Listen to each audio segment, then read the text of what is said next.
यो न प्रचोदयात्। ॐ त्वमहिना पिता वशो त्वं माता शतक्रतो बभूविता अथा तेषु नमीमहे अथा तेषु नमीमहे।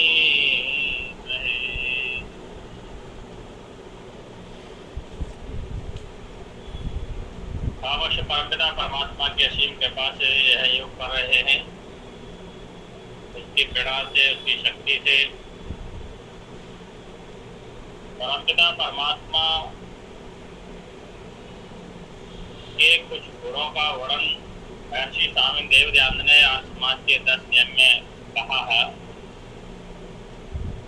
कि ईश्वर सच्चिदानंद स्वरूप, निराकार, सर्वशक्तिमान, न्यायकारी, दयालु, अजन्मा, अनंत, निर्विकार, अनादि, अनुपम, सर्वाधार, सर्वेश्वर, सर्वव्यापक, सर्वांतर्यामी, अजर, अमर, अभय, नित्य, पवित्र और सृष्टि करता है, उसी की उपासना करने योग्य है। ऐसे उस परमपिता परमात्मा के जो ये गुण बताए, ऐसे उस महान शक्ति, उस प्रभु का हमें हमेशा स्तुति, प्रार्थना, उपासना, भक्ति करनी चाहिए। परमपिता परमात्मा न्यायकारी है। इंसान भी न्याय करता है, लेकिन इंसान के न्याय में कहीं न कहीं कमी रह जाती है। पूर्ण रूप से न्याय नहीं कर पाता, क्योंकि उसका जितना विवेक होता है उतना ही करता है। और सच्चा जो न्याय होता है, सच्चा जो न्यायाधीश है, सच्चा न्यायाधीश ही सच्चा न्याय कर सकता है। इसलिए कहते हैं कि एक बार दो व्यक्ति उस मंदिर के आस बैठे हुए थे, पास में बैठे हुए थे और चिंतन कर रहे थे। और बैठे बैठे उनमें एक तीसरा व्यक्ति आ जाता है और आपस में वार्तालाप करते हैं। और वार्तालाप करने के साथ साथ फिर वो कहते हैं कि भाई बड़ी भूख लगी है, क्या आपके पास कुछ खाने पीने के लिए है? तीसरे व्यक्ति ने अपनी इच्छा जाहिर की तो उन्होंने कहा कि भाई हमारे पास कुछ है खाने के लिए। तो उन्होंने कहा, पहले व्यक्ति ने कहा कि देखो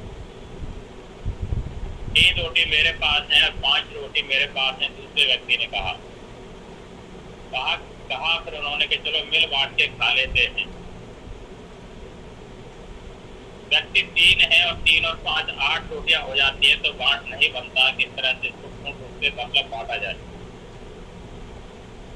उन्होंने दिमाग लगाया कि किस तरह से बराबर हिस्सा तीनों को मिले। एक व्यक्ति ने बुद्धि का प्रयोग करते हुए कहा कि ऐसा करते हैं, मेरे पास 5 रोटी है, आपके पास 3 रोटी है, तीनों के टुकड़े कर लेते हैं, 3-3 टुकड़े कर लेते हैं, तो 5 रोटी वाले के 15 टुकड़े हो जाते हैं और 3 रोटी वाले के 8 या 24 टुकड़े हो जाते हैं, 3 या 9 टुकड़े हो जाते हैं। इस तरह से 24 टुकड़े मिलके हो जाते हैं और 8-8 टुकड़े जो है आपस में मिलके खा लेते हैं। उनका बांट बराबर हो गया, किसी को कोई कमी नहीं रही, सबने आपस में बांट करके खा करके आराम किया। और आराम करने के बाद फिर वो जो है तीसरा व्यक्ति चल दिया और उनका शुक्रगुजार करते हुए, धन्यवाद करते हुए उसने उनको 8 रुपया दे दी।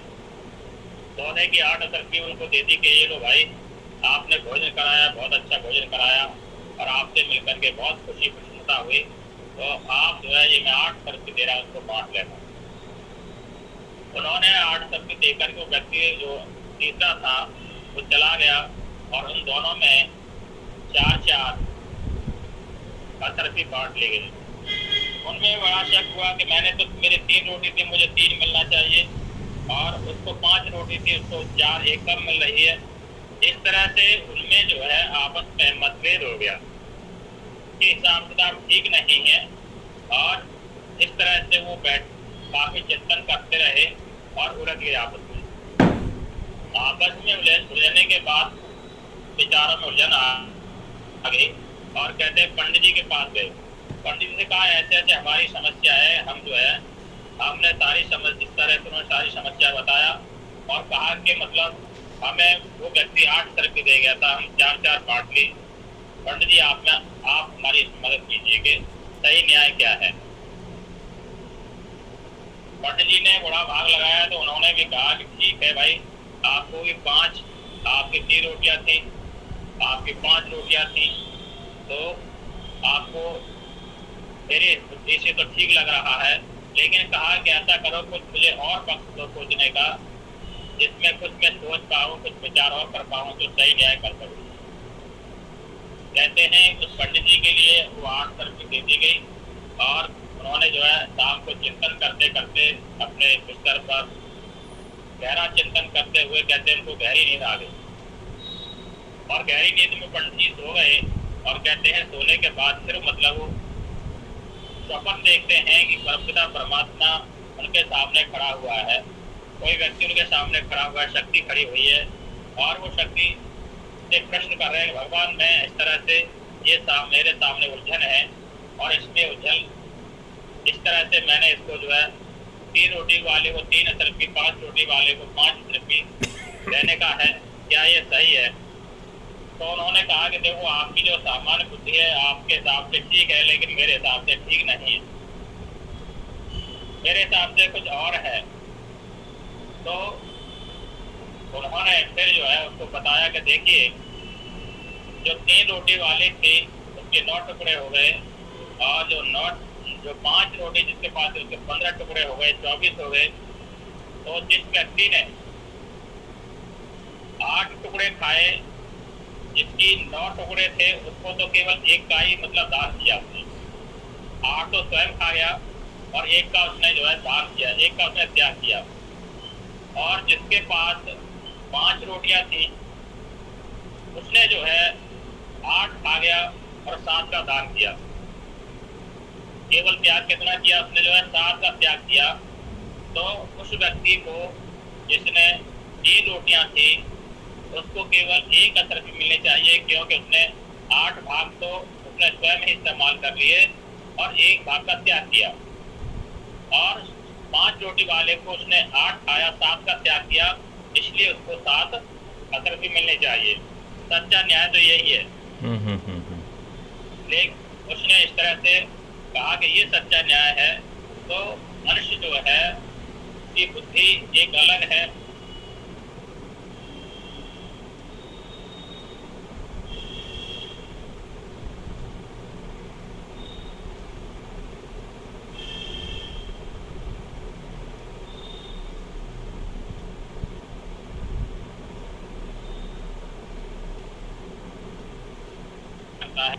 और सच्चा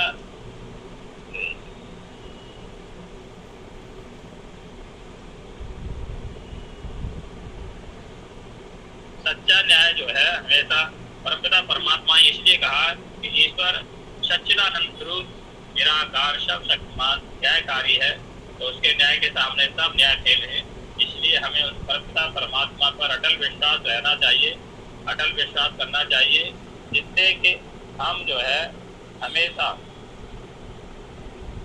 सही मार्ग पर चल पाए और सही मार्गदर्शन उस परमपिता परमात्मा का कर पाए। इन्हीं शब्दों के साथ मैं अपनी वाणी को विराम देता हूँ। ओम शांति ही शांति ही शांति हो। बहुत सुंदर आचार्य जी, शांति पाठ की तरफ बहुत सुंदर बताया। शांति पाठ ओम देव शांति अंतरिक्षरम शांति पृथ्वी शांतिर्तापः शांति औषधया शांति वनस्पतया शांति विश्वे देवा शांति ब्रह्म शांति सर्वम शांति शांति देवा शांति कामा शांति। ओम शांति शांति शांति। भवन्तु सुखिनः सर्वे सर्वे भद्राणि पश्यन्तु मा भवेत्। नमस्ते।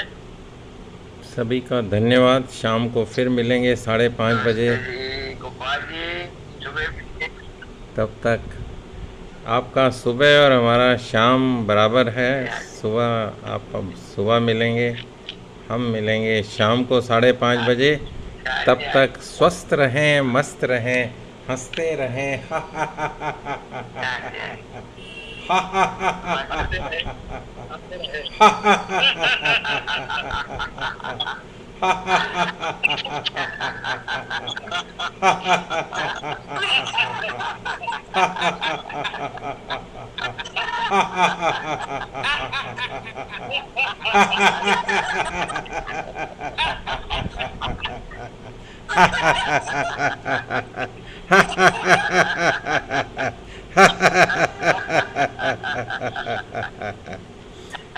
ईश्वर से प्रार्थना करते हैं कि ये हंसी आपके चेहरे पे हमेशा बनी रहे।